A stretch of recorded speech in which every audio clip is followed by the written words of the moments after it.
Alors bonjour, je m'appelle André Levac-Sioui, je suis Wendat et mon nom traditionnel est Kwet Ndokies. L'importance de la langue Wendat pour moi, c'est... déjà, j'étais curieuse des langues en général. J'ai appris plein de langues avant d'apprendre le Wendat.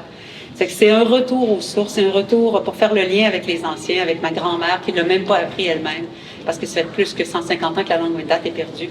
Ça fait que je fais partie de ceux et celles qui revitalisent la langue.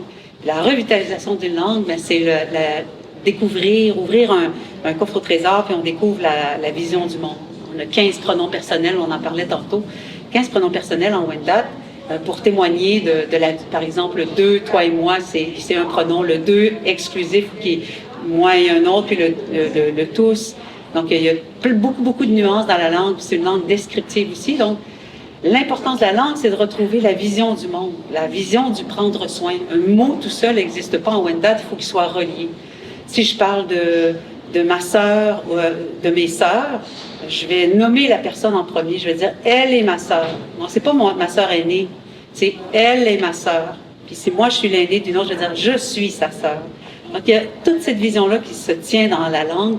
Quand on ouvre ce coffre au trésor, on découvre les valeurs qui viennent avec, les valeurs de relation, je dirais, à la base de la langue Wendat. Et la valeur descriptive aussi, que les mots sont pas dénués de sens. Le mot n'existe pas seul, c'est souvent en comparaison avec les éléments. Vert, on va dire « enrutayokti », cela est comme l'herbe.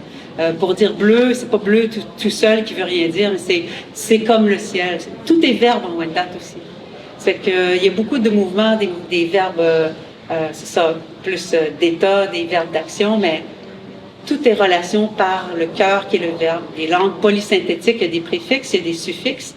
Alors, on vient juxtaposer, puis là, on peut inventer plein de mots aussi, parce que il y a un cœur qui reste là, le cœur verbal, là, la racine verbale, la racine nominale, les noms. Puis après ça, on rajoute ce qu'on veut.